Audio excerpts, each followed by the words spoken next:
Metals, taking a closer look. Mining for metals. Some elements such as gold and copper are precious metals, easy to shape and found in nature. Because of these properties, Aboriginal peoples have used them to make tools and ornaments for thousands of years. More recently, however, the mining of precious metals has had serious social and environmental impacts. Today, gold mining relies a great deal on chemistry.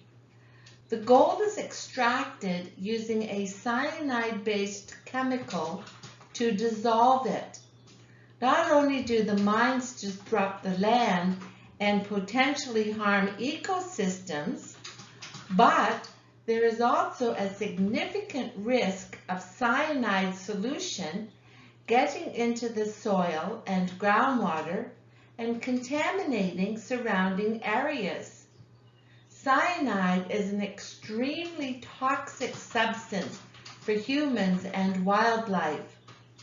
Over 85% of the gold that is now mined is used for non-essential items such as jewelry.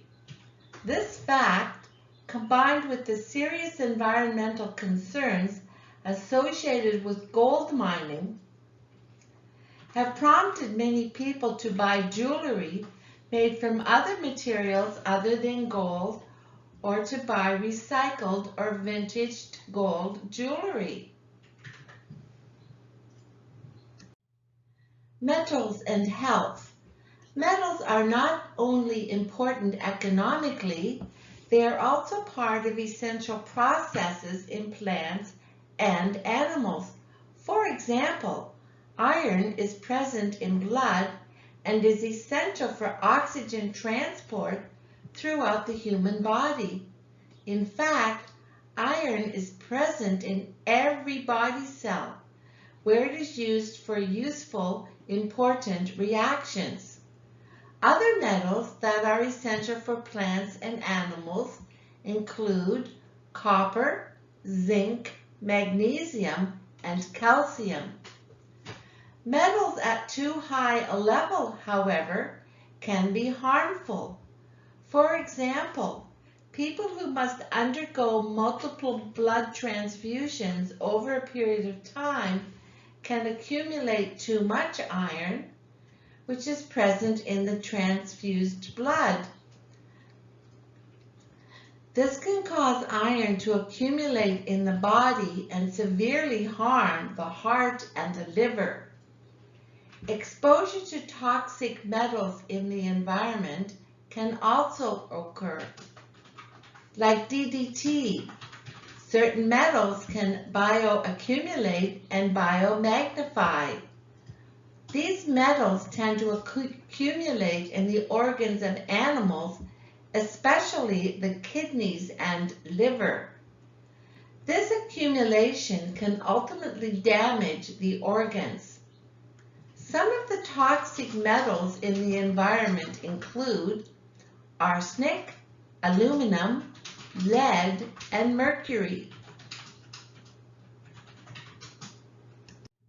Mercury pollution of Aboriginal lands. Although some mercury occurs naturally, most of the mercury in the environment is the result of human activities. These activities include burning waste materials and fossil fuels such as oil and coal, as well as other industrial operations. Animals do not easily take up mercury when it is present on its own.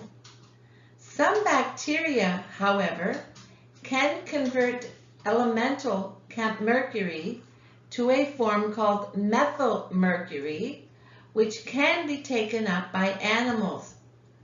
These bacteria are most active in aquatic environments. This is why waterways are a key source of mercury poisoning. For centuries, Aboriginal peoples have lived off the land. Since the 1970s, however, high levels of mercury have been measured in many of the waterways on Aboriginal lands, particularly in northwestern Ontario. Methylmercury has contaminated drinking water sources and the fish that inhabit the lakes and rivers. This mercury poisoning has been devastating to Aboriginal communities. It has caused serious illnesses in many people, and it has forced communities to stop the important tradition of fishing. Fishing represents not only an important source of food for the communities, but also an important source of income through commercial fishing. What can we do to control the use of metals to protect our environment?